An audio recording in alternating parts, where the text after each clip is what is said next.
What's going on, everybody? This is dkdynamite, and today we're going to be talking about new images for Season 2 that popped up, a brand new massive map, and even more. Definitely stay tuned. But before we jump into that, be sure to hit that subscribe button down below, and also thank you for all the support on yesterday's episode of the Bombshell podcast. In case you guys missed it, you can check it out with the Bombshell playlist down below, or on any major audio platform of your choice, like Spotify and iTunes. We had a great discussion with Doug of Modern Warzone. It was a well-rounded conversation, and even a healthy debate about a number of different topics, whether it was Black Ops versus Modern Warfare, Blackout versus Warzone, the Microsoft acquisition, and a number of other pieces of information that you guys don't want to miss out on. Some juicy surprises in there, so be sure to check that out, and I really appreciate it. Now, first and definitely foremost, we had a number of different Twitter accounts last night, shortly after the podcast, that went ahead and posted some really spicy images of Season 2 for Call of Duty Vanguard, which we now know has been delayed until February 14th, Valentine's Day, and I guess that's great for those out there that might be a bit down bad and lonely on Valentine's Day. You have some DLC to look forward to at least, so there's that, but I can't show the full image on screen for obvious reasons. It already got DMCA'd off of Twitter from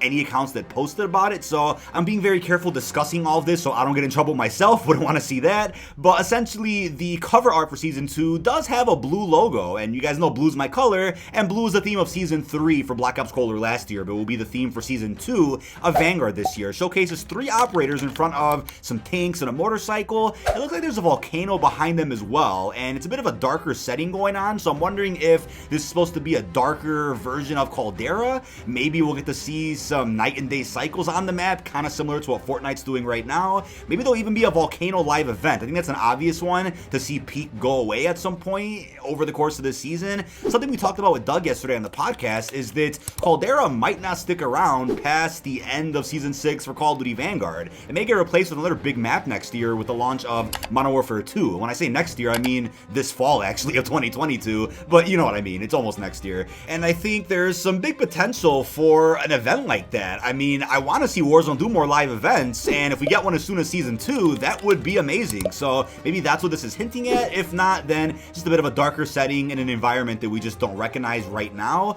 But I could be mistaken. We'll have to see. Now, we also have an image that popped up, and this is the spicy one here. What looks to be a massive DLC map coming to Vanguard in the form of what I assume is a ground war type experience. Ground war may be the highlight and focus of Season 2, with a number of different locations on this map itself, and the locations are as follows: home base, terrain, rocket site, flak tower, castle, supply depot, radar station, and home base 2. So I'm wondering if it's going to use areas that are already in Vanguard multiplayer, or maybe take some areas from the campaign. Not exactly sure, but this may end up scratching my Fireteam itch. This is great for anybody who liked bigger paced game modes and just huge scale type of game modes, whether it's ground war, Fireteam, or even war from Call of Duty World War II.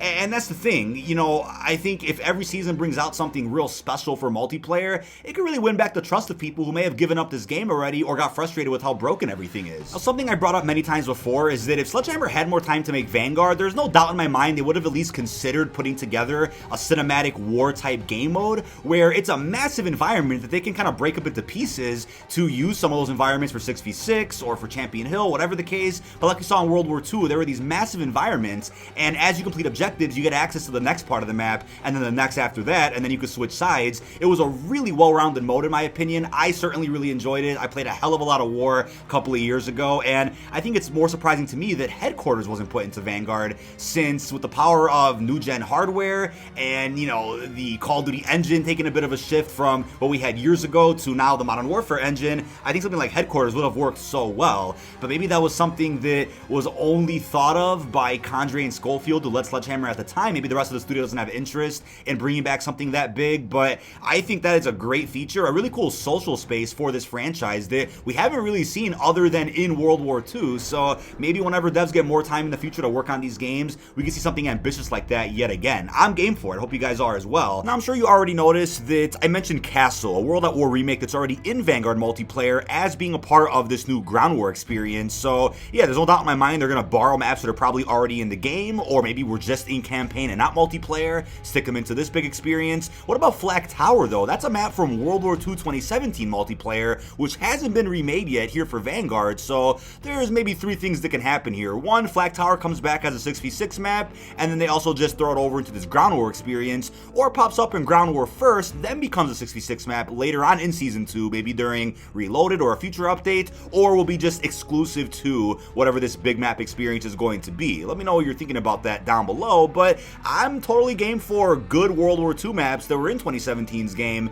and bringing those maps back into Vanguard in any way, shape, or form. I wasn't on board with the USS Texas rumor, but I'm definitely game for London Docks, Flak Tower, and a couple of others. Now, speaking of big maps, we actually have one more that could be on the horizon. We have a tweet from Insider the Modern Warfare 2 Ghost, who did say yet another new map is on the way for Warzone, hashtag anniversary. But the question is, anniversary for what exactly? Because if it's the anniversary of Rebirth, that would be in December, right? Because that came out in December of 2020, Season 1 of Black Ops Cold War. We're already past December, so does this mean December 2022? Maybe? What about the anniversary of Verdansk 84, though? Because Verdansk 84 came out in, I believe, Season 3, April-ish of last year, Black Ops Cold War. Maybe this spring we end up getting another new Warzone map that's not as big as Caldera, but on the same scale as Rebirth. Could even be the anniversary of Caldera itself, which will line up with the release of Modern Warfare 2, or somewhere around that time range. But I think, like we talked about in the podcast, it's certainly plausible that they don't keep Caldera for more than a year, and they get rid of it and bring out a third big map that fits the theme of the new Call of Duty from Infinity Ward. That could happen, but people out there have thrown around an area known as Hashima Island, which I think by looking at it does look like a very cool replacement of Rebirth. And that's the thing. I love Rebirth. It's a bit of a copy-paste of Alcatraz from Blackout, but I don't really care. I loved Alcatraz and Blackout, so I don't mind playing on the same environment here in Warzone. But is it time to say goodbye to Rebirth? It might be. If anything, just keep both small maps in the game, have those set alongside Caldera, since as of recently, it looks like the second map curse is very real for all battle royales. It affected Fortnite, PUBG, Warzone especially, so many other games. So maybe Activision's like, yeah, I think it's time for another map already. Caldera just didn't hit right, so we can get a new map this spring that's smaller on the same scale as Rebirth, and then another map maybe with the launch of Modern Warfare 2 that's as big as Caldera, and then that can replace the whole Vanguard integration. But we also have 3 new operators, as I mentioned already, are in the cover art of this image. You know the names of these characters already, since that list of upcoming operators came out not too long ago. The first character is Thomas, who is Canadian and Spanish. So that's going to be cool, and the skins themselves are also decent. Feel free to check them out with the links down below in the description. I have to be really careful with addressing these new images. We also have Gustavo, who is Brazilian. And then we have, who I believe is going to be the highlight of the season, Anna, who is Austrian. So, like how we're changing it up a bit and getting people from different backgrounds all here in Call of Duty Vanguard. And with that, here's the thing. The post-launch story, like I mentioned before, is off to a weird start where I'm like, okay, I was down for this whole conversation between Butcher and then Mason's crew, because this whole Vanguard post-launch story might tie into maybe the origins of Perseus or something else related to the Cold War lore. But then the Season 1 Part 2 intro cutscene where Butcher meets up with Task Force Trident in Caldera, it sets up something else, but doesn't really tell us much at all. And by the end of the cutscene, we're like, okay, what just happened? And we don't know. So we're waiting for the Season 1 outro cinematic cutscene, if there is one, to kind of give us a better understanding as to why we had Task Force Vanguard in the campaign that was set to be the focus of this game, the heart and soul, the characters they want us to care about, and then they ignored them for this post-launch story so far by introducing us to a new task force. So will these 3 new characters I just mentioned end up being another new task force that maybe meets Task Force Trident in a Season 2 cutscene, and then something else will happen? I'm not sure, but I'm wondering what ramifications the post-launch story of Vanguard will have, whether it impacts something from Cold War or leads into something that we may see more of in MW2 coming out later this fall. But hey, I'll tell you what, the darker setting in the background of the cover art with that volcano makes me really intrigued to see what Sledgehammer has up their sleeve for the post-launch experience. Now, another really weird thing popped up, and there is a video going around of this in action. I'm not sure how any of this exists, by the way, how images and videos are popping up. I don't know who's playing Season 2 early right now. They got their hands on this. But all that aside, what looks like a Titan or some nasty looking thing, I'm not familiar with the anime, so please correct me in the comments, whatever the nasty looking thing in the show is, will apparently be an operator in Vanguard at some point soon. So I guess you could say the Attack on Titan crossover, which just came out, what, 2 days ago, isn't really over yet. It's not the only bundle that's coming to Call of Duty Vanguard. So I would hope to see other crossovers in the future, hopefully one every season or something that's fun and fits the aesthetic of the game, of course. But it looks like Attack on Titan isn't finished just yet. So I'm wondering if this is a skin that'll end up coming before the end of Season 1, or are we gonna get another Attack on Titan bundle in Season 2 as well? Wouldn't be too on board with that, but yeah, in case you guys were also concerned about the current Attack on Titan bundle, a fix has gone out to fix one of the blueprints a part of the pack. And we also have a cool report that I read over briefly in the podcast, which is that Phil Spencer does want other developers under the Activision umbrella to revive some of their older legacy titles and to work on other projects that aren't just Call of Duty, because the funny thing is, before Vanguard came out, it was I think back in the summer, we got an announcement from Activision that every studio under their umbrella was tasked to work on Call of Duty, or almost all of them I should say. It was a hell of a lot, and you would have thought that was to guarantee that Vanguard wouldn't be broken. It was to guarantee a smooth Warzone integration, to guarantee a smooth launch of Caldera, and then a post-launch season after that, but somehow that didn't do much. So was it too many cooks in the kitchen? Was it that kind of scenario? Or was it a case where, you know, the allegations happened, people were on strike, and either way, no matter how many studios worked on Call of Duty, it wasn't going to help the fundamental issues behind the scenes, which were really affecting the game development. So I would love to see other franchises come back. I mean, I grew up on Guitar Hero. I love that franchise, and people out there love Crash Bandicoot. Toys for Bob might return to that at some point soon. We also have Skylanders, a game that my brother absolutely adored when he was younger, and I played with them a bit too. I mean, these are great games that we just haven't heard from in a long time, and I'm not trying to blame Call of Duty for that, but I think there's a lot of potential to obviously hire more people and have the studios branch out to do other things. I mean, isn't it weird that we might end up seeing in the next 5 years a new game from Treyarch or Infinity Ward or Sledgehammer that isn't Call of Duty? I haven't even imagined that in years, because I've said this for a while. I can't picture Treyarch putting out a game that isn't Black Ops, not because they don't want to, but because of the higher ups and executives that don't let them. And that's just the weird thought that, you know, hey, these developers worked on plenty of other games in the past, but ever since COD really took off, and even during its down periods, these devs have not had an opportunity to work on anything else. So I've said it once and I'll say it again, even when the acquisition goes through, if it even does, we're not going to see the ramifications to the acquisition for some time. There might be a couple of little things right away you start noticing, but in terms of some major changes, devs working on other games, it'll be years before we start seeing the true power of Microsoft owning Activision and having all of these dev studios under their umbrella instead, and also answering to Phil Spencer, not Bobby Kotick. But speaking of the Microsoft acquisition, there is a list going around which I already debunked on the podcast, but I want to go through it real quickly because if anything, it's a major fanfic, it's a wish list, it's something that I think makes sense in a number of ways, but isn't legitimate in the way that it's being sent around. And the list is apparently what will be changed about Activision as Microsoft acquires them, but it's like, wait a second, how would anybody know that right now? I think not even the devs know what's going on with the acquisition because they woke up to the news. They weren't told behind the scenes or beforehand about the acquisition. They woke up to the news in the press or on Twitter that, hey, Microsoft's going to spend $70 billion to own all of them.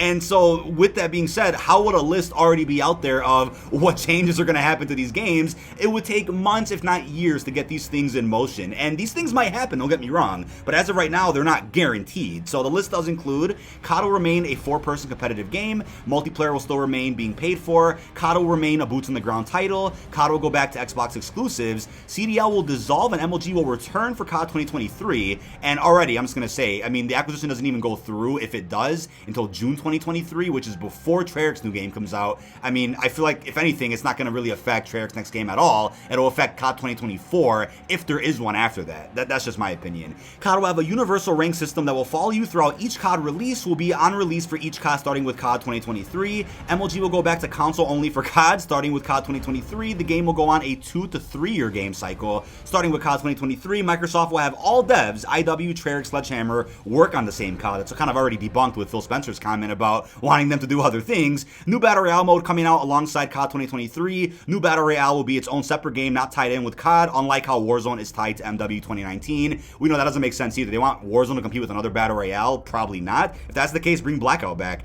SPMM will be removed and replaced by a newer format starting with COD 2023. Yeah, nice try. And lastly, remakes and remasters will no longer be in development. So I'm pretty sure you could put together this list by asking any pro out there, any major content creator, asking somebody out there who's a veteran with the COD franchise. If you go out and ask those people what should be changed after the acquisition, you'll probably get answers that are on this list, but this is something that's beyond too good to be true. This is something that already doesn't make sense considering the statement statements that already have come out. And on top of that, Microsoft has to honor any contractual obligations that Sony and Activision currently have. Once those obligations end and those contractual agreements end, then I could see Microsoft making some fundamental changes, if any at all. But before that point, you know that's not going to happen. So it's like I said earlier in the video, whenever this acquisition goes through, it'll still be a couple of years after that, most likely, to where we might actually see some crazy changes. But like we talked about in yesterday's video, if Activision executives are already having a talk right now about ending the COD cycle, then hey, that's happening before Microsoft even takes over. Maybe Activision themselves will end the COD cycle before Microsoft takes charge, and that could already change COD before COD 2023. Again, there's so many things that can happen. It can go either way at this point, but I'm really excited nonetheless. But that is about it. This has been dkdynamite. Leave all your thoughts down below in the comment section. What are your thoughts on the brand new images for Season 2 of Call of Duty Vanguard? Once again, check them out with the link down below in the description. Don't tell anybody I told you. And also, what are your thoughts on a brand new massive experience like Ground War, or whatever the mode's going to be? And also, how are you feeling about the future of the Microsoft acquisition? Really hope you've enjoyed, and peace out, everybody.